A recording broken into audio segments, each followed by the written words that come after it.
ಲಕ್ಷ್ಮೀ ಹೆಬ್ಬಾಳ್ಕರ್ ಅವರು ಉತ್ತರ ಕೊಟ್ಟಿದ್ದಾರೆ.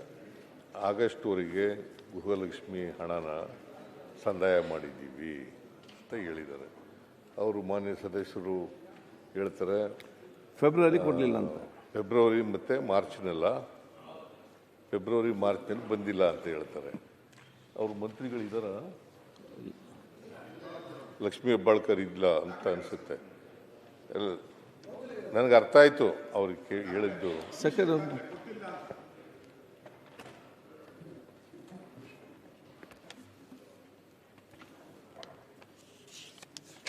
ಫೆಬ್ರವರಿ ಮಾರ್ಚ್ನಲ್ಲಿ ಕೊಟ್ಟಿಲ್ಲ ಅಂತ ಹೇಳ್ತಾರೆ.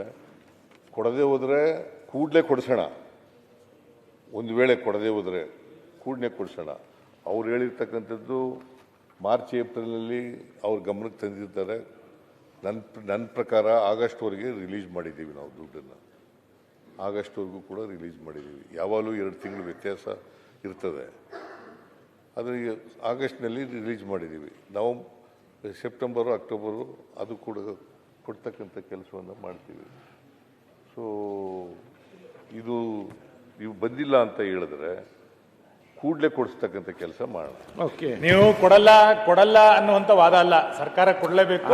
ಒಂದು ನಿಮಿಷ ಸರ್, ಕೊಡಲ್ಲ ಅಂತಲ್ಲ, ಸದನದಕ್ಕೆ ಸುಳ್ಳು ಹೇಳಿದ್ರಿಂದ ಸದನಕ್ಕೆ ಇದು ಹಕ್ಕುಚ್ಯುತಿ ಆಗಿದೆಯಾ ಅಥವಾ ಸದನಕ್ಕೆ ಅಗೌರವ ತೋರಿಸಿದಿರಾ ಅಂತ ಹೇಳಿ.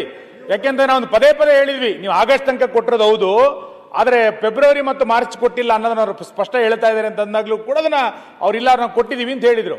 ಇದನ್ನ ಈಗ ಹಕ್ಕುಚ್ಯುತಿ ತಗೋತಿರೋ ಅಥವಾ ಸದನ ದಿಕ್ ತಪ್ಪಿಸಿದಿರೋ ಅಂತ ಹೇಳಿ. ನೀವು ಕೊಡ್ತೀವಿ ಅನ್ನೋ ವಾದ ಅಲ್ವೇ ಇಲ್ಲ. ಈಗ ಸದನದಲ್ಲಿ ಸಚಿವರು ಸುಳ್ಳು ಹೇಳ್ಬಿಟ್ರೆ ಏನ್ ಮಾಡೋದು? ಅಲ್ಲ, ಅದ್ಯಾಕೆ ಹಕ್ಕುಚ್ಯುತಿ? ಏನು ಹೇಳಿದ್ ಕೊಡ್ತೇವೆ ಅಂತ ಹೇಳ್ಬೇಕು. ಮತ್ತೆ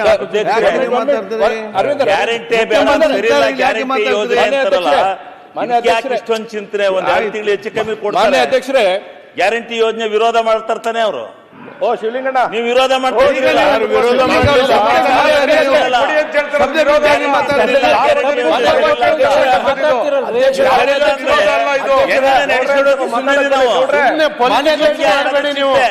ಪೊಲಿಟಿಕಲೈಸ್ ಮಾಡಬೇಡಿ,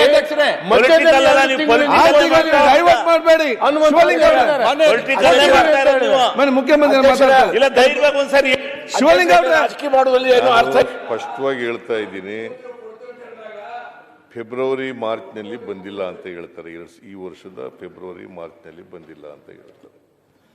ಒಂದು ವೇಳೆ ಅದು ಹಕ್ಕುಚ್ಯುತಿ ಬರಲ್ಲ, ಹಕ್ಕುಚ್ಯುತಿ ಆಗೋದಿಲ್ಲ.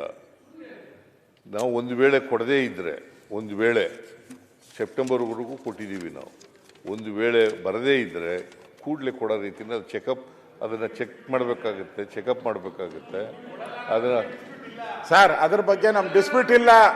ನೀವು ಕೊಡ್ತೀರಾ ಹೇಳಿದ್ರು ಅಂತ ಹಂಗೆ ಸದನಕ್ಕೆ ಹೆಂಗ್ ತಪ್ಪು ಮಾಹಿತಿ ಹಂಗಾರೆ ಸುಳ್ಳ ಸರ್ಕಾರ ಸುಳ್ಳು ಹೇಳಕ್ಕೆ ಅಂತ ಹೇಳಿದೆಯಲ್ಲ ನೀನು. ಸುನಿಲ್ ಹೇಳೋದೇ ಸುಳ್ಳು ಸರ್, ಇವಾಗ ಹಂಗಾಗ್ಬಿಟ್ಟೈತೆ. ಹೇಳದೇ ಸುಳ್ಳು ಅಲ್ಲ, ವಿರೋಧ ಪಕ್ಷ ಇರೋದೇ ಸುಳ್ಳು ಹೇಳಕ್ಕೆ ಅಂತ ಹೇಳಿದ್ದು ಅಶೋಕ ಮೊನ್ನೆ. ಅಲ್ಲ, ಸುಳ್ಳಿನ ತವರ ಮನೆಯನ್ನ ಬಿಜೆಪಿ ನೀವು ಕೇಳಿಸ್ಕೊಂಡಿದ್ದೀರಲ್ಲ. ಈಗ ಹೇಳೋರು ಯಾರು? ಸುಳ್ಳು ಹೇಳೋದಕ್ಕೆ ವಿರೋಧ ಪಕ್ಷ ಇರೋದು ಅಂತ. ವಿರೋಧ ಪಕ್ಷ ಇಲ್ಲ, ನಾವು ವಿರೋಧ ಪಕ್ಷ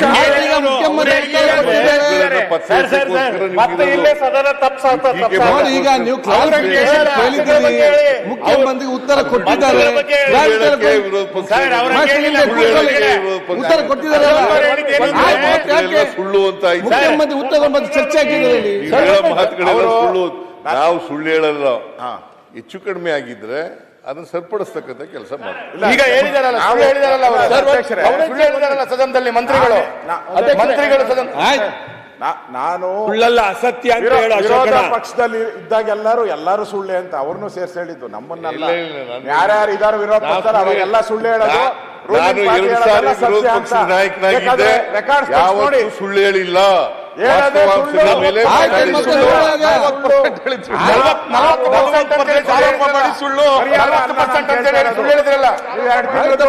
ನೀವೆಲ್ಲ ಯಾಕೆ ನಿಂತಿದ್ದೇವೆ ಮಾತಾಡುವಾಗ? ಕೂಗಲಿಗ ಕೊಟ್ಟಿಲ್ಲ ಅಂತಲ್ಲ ಸುರೇಶ್ ಅವರೇ. ಈಗ 2 ತಿಂಗಳದು ಕೊಟ್ಟಿಲ್ಲ ಅಂತ ನಾವು ಪ್ರಶ್ನೆ ಅಲ್ಲ ಅವ್ರು ಕೇಳ್ತಾ ಇರೋದು. ಅವ್ರು ಹೇಳಿದ್ರು ನಾವು ಕೊಟ್ಟಿಲ್ಲ ಅದಲ್ಲ. ನಾವು ಇಲ್ಲಿ ಈಗ ಅವರು ಸುಳ್ಳು ಹೇಳಿದ್ದಾರೆ. ಇಲ್ಲಿ ನಾನು ದಾಖಲೆಗಳು ಕೊಟ್ಟಿದ್ದೀನಿ. ಯಾರು ಇಲಾಖೆಯ ಮಂತ್ರಿ, ಒಂದೇ ನಿಮಿಷ ಸರ್, ಯಾಕೆ ಒಂದ್ ಸ್ವಲ್ಪ ನಮ್ ಕಡೆನೂ ಗಮನ ಕೊಡಿ, ಬಿರಿ ಆ ಕಡೆ ಅದೇ ಮಾಡ್ತಿದ್ದೆ. ಇಲ್ಲ, ಸ್ವಲ್ಪ ಕ್ಲಾರಿಫಿಕೇಶನ್ ಕೇಳಿದ್ದೀರಿ, ಉತ್ತರ ಕೊಟ್ಟಿದ್ದಾರೆ. ಎಲ್ಲಿ ಕೊಟ್ಟಿದ್ದಾರೆ ಉತ್ತರ?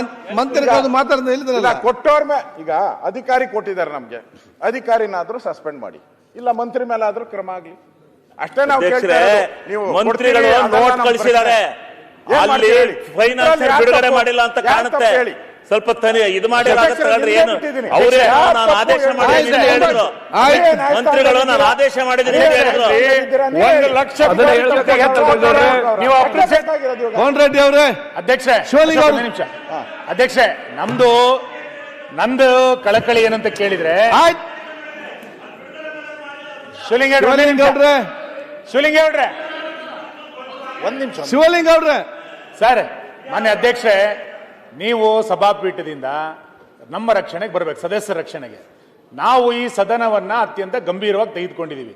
ನೀವು ಪ್ರಶ್ನೋತ್ತರ ವೇಳೆಯಲ್ಲಿ ಸಚಿವರು ಬರಲ್ಲ, ನಮಗೆ ಸಿಗುವಂತ ಒಂದು ಅಪರೂಪದ ಪ್ರಶ್ನೆಯನ್ನು ಕೇಳಿದಾಗ ಸಚಿವರು ಇಲ್ಲಿ ಸಿಗಲ್ಲ, ಉತ್ತರನೂ ತಪ್ಪಾಗಿ ಕೊಟ್ಟಿದೆ ಅಂತಂದಾಗ ಯಾರ ರಕ್ಷಣೆಗೆ ಬರಬೇಕು? ನೀವೇ ರಕ್ಷಣೆಗೆ ಬರಬೇಕಾಗಿರೋದು. ಹಾಗಾಗಿ ಯಾರೋ ತಪ್ಪು ಮಾಡಿದರೆ ಸರಿ ಮಾಡಿದರೆ ಅನ್ನೋಕ್ಕಿಂತ ಹೆಚ್ಚಾಗಿ ಸದನದ ದಿಕ್ಕನ್ನ ಯಾರೂ ತಪ್ಪಿಸಬಾರ್ದು ಅಂತ.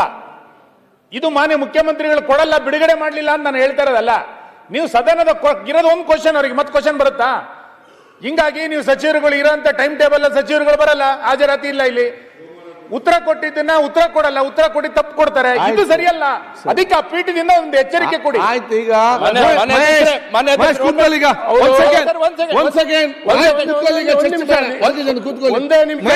ಕೂತ್ಕೊಳ್ಳಿ ಸೆಕೆಂಡ್ ಅಲ್ಲ, ನಾನು ಮುಗಿಸ್ತೇನೆ, ಮತ್ತೆ ನೀವು ಮಾತಾಡಿ. ಯಾಕೆ ಮಾತಾಡ್ಬೇಕು?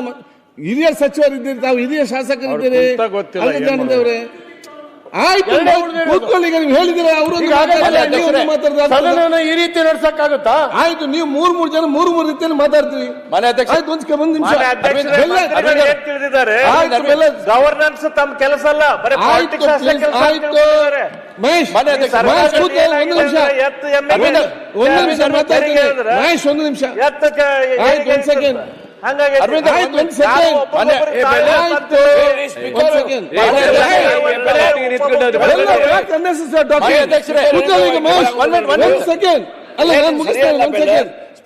ನೋಡಿ, ಚರ್ಚೆ ಯಾಕೆ ಅಂತ ಹೇಳಿದ್ರೆ, ಆದಷ್ಟು ಬೇಗನೆ ಸದನ ಇವತ್ತು ಮುಗಿಸ್ಬೇಕು. ಎರಡನೇದು, ಉತ್ತರ ಕರ್ನಾಟಕದ ಬಗ್ಗೆ ವಿಶೇಷವಾದ ಗಂಭೀರ ಚರ್ಚೆ ಇದೆ. ಅದರ ಬಗ್ಗೆ ಇದೇ ಉತ್ತರ ಕನ್ನಡ ಜನತೆ ಕೂಡ ಡೈಲಿ ಬೆಳಿಗ್ಗೆ ಎದ್ದು ನೋಡ್ತಾ ಇದ್ದಾರೆ, ಏನು ಅಸೆಂಬ್ಲಿಯಲ್ಲಿ ನಡೀತದೆ, ಉತ್ತರ ಕನ್ನಡ ಚರ್ಚೆ ಏನು ನಡೀತದೆ, ನಮ್ಗೆ ಏನಾಗ್ತದೆ ಹೇಳಿ ಪ್ರತಿಯೊಬ್ಬರು ಕೂಡ ಅವರ ಮನೆಯಲ್ಲಿ ಅಲ್ಲಿ ಕೂತ್ಕೊಂಡು ಮಾಧ್ಯಮ ಮುಖಾಂತರ ಇವತ್ತು ನೋಡುವಂಥ ವಿಚಾರ ಇದೆ. ಈ ಒಂದು ಸಂದರ್ಭದಲ್ಲಿ ತಾವು ಮೊನ್ನೆ ಆ ಒಂದು ಪ್ರಶ್ನೆ ಮಹೇಶ್ ಕೇಳಿದ ಪ್ರಶ್ನೆಗೆ ಮಂತ್ರಿಗಳು ಕೊಟ್ಟಂಥ ಉತ್ತರ ವಿಚಾರ ಸಂಬಂಧಪಟ್ಟ ಹಾಗೆ ಅದು ತಪ್ಪು ಮಾಹಿತಿ ಹೋಗಿದೆ ಅಂತ ಹೇಳಿಕೊಂಡು ತಾವು ಒಂದು ರೇಸ್ ಮಾಡಿದ್ರಿ. ಇದರಲ್ಲಿ ಎರಡು ಅಂಶ ಇದೆ. ಒಂದು, ಮಾರ್ಚ್ ಮತ್ತು ಫೆಬ್ರವರಿ ಮತ್ತು ಮಾರ್ಚಿದು ಅವತ್ತು ಅವರು ದುಡ್ಡು ನಮಗೆ ರಿಲೀಸ್ ಆಗಲಿಲ್ಲ ಅಂತ ಹೇಳಿದರು. ಮಂತ್ರಿಗಳು ನನಗೆ ಗೊತ್ತಿದ್ದಾಗ ಆಗಸ್ಟ್ ತನಕ ನಾವೆಲ್ಲ ರಿಲೀಸ್ ಮಾಡಿದ್ದೇವೆ ಅಂತ ಹೇಳಿದರು. ಆಗ ಚರ್ಚೆ, ಒಂದು ಸೆಕೆಂಡಪ್ಪ, ಚರ್ಚೆ ಇದ್ದಿಲ್ಲ, ನಾವು ರಿಲೀಸ್ ಮಾಡಿದ್ದೇವೆ ಅಂತ ವಿಚಾರಣೆ ಹೇಳಿದರು. ತಾವು ಇವತ್ತು ಅದನ್ನು ಬಂದು ಕ್ಲಾರಿಫಿಕೇಶನ್ ಮುಖ್ಯಮಂತ್ರಿ ಹೇಳಿದಿರಿ. ಎರಡಿದೆ. ಒಂದು, ಏನದು ರಿಲೀಸ್ ಆಗದಿದ್ದರೆ ಮಾನ್ಯ ಮುಖ್ಯಮಂತ್ರಿ ರಿಲೀಸ್ ಮಾಡ್ತಂತ ಹೇಳಿದ್ದಾರೆ. ಎರಡನೇದು, ಆಯ್ತು, ಬಂದೆ ನಾನು ಅಲ್ಲಿಗೆ. ಆಯ್ತು ಒಟ್ಟಾರೆ ನಂಗೆ ಅರ್ಥ ಆಯ್ತು. ಅಲ್ಲಿ ನಿಮ್ಮ ಪೀಠದಿಂದ ನಾವು ಆಯ್ತು, ಅಲ್ಲಿಗೆ ಬರ್ತೇನೆ. ಅಲ್ಲ, ಅದೇ ನನಗೆ ಕಂಪ್ಲೀಟ್ ಮಾಡ್ಲಿಕ್ಕೆ ಅವಕಾಶ ಕೊಡಿಯಲ್ಲ. ಈಗ ಒಂದು ಸಮಸ್ಯೆ ಏನಿದೆ, ರಿಲೀಸ್ ಆಗದೆ ರಿಲೀಸ್ ಮಾಡ್ತಂತ ಮುಖ್ಯಮಂತ್ರಿ ಹೇಳಿದ್ದಾರೆ. ಆಯ್ತು, ಅಲ್ಲ, ಕರೆಕ್ಟ್. ಎರಡನೇದೇನಿದೆ, ಆ ತಪ್ಪು ಮಾಹಿತಿ ಯಾಕೆ ಬಂತು ನಮಗೆ? ನಾವು ಸದನದ ವಿಶ್ವಾಸ ಇಟ್ಟು, ಮಂತ್ರಿಗಳ ಮೇಲೆ ವಿಶ್ವಾಸ ಇಟ್ಟು ನಾವು ಅವ್ರು ಹೇಳಿದ್ದನ್ನು ನಾವು ಕೇಳ್ತೇವೆ, ಅದೇ ನಾವು ಅರ್ಥ ಮಾಡಿಕೊ ಆಯ್ತು ಅಂತೇಳಿ. ಮತ್ತು ಈ ರೀತಿಯ ತಪ್ಪು ಮಾಹಿತಿ ನಮಗೆ ಯಾಕೆ ಸರ್ಕಾರದಿಂದ ಬರ್ತದೆ ಅಂತ ತಾವು ಇವತ್ತು ಕೇಳಿದ್ದೀರಿ. ಇದನ್ನು ನಾನು ಬಹುಶಃ ಮಂತ್ರಿಗಳ ಚರ್ಚೆ ಮಾಡಿಕೊಂಡು ಸೋಮವಾರ ಚರ್ಚೆ ಮಾಡಿಕೊಂಡು ಅದಕ್ಕೊಂದು ಪರಿಹಾರ ಕೆಲಸ ಖಂಡಿತವಾಗಿ ಮಾಡಿ ಇನ್ನು ಮುಂದೆ ಈ ರೀತಿ ಆಗದಂತೆ ನಾವು ನೋಡಿಕೊಳ್ತೇವೆ. ಈಗ ಉತ್ತರ ಕನ್ನಡ ಬಗ್ಗೆ ಮತ್ತೆ ಏನಂತಕ್ಕೆ ಯಾಕೆ? ಆಯ್ತು, ಮುಗೀತಾರೆ, ಬರೀ ಮಾತಾಡಬೇಕು, ಮಾತ್ರ ಆಗ್ತದ? ಆಯ್ತು, ಇದು ಮುಗೀತು. ಮತ್ತೆ ಬೇರೆ ಸಬ್ಜೆಕ್ಟ್ ನೀವು ಕೇಳಿ.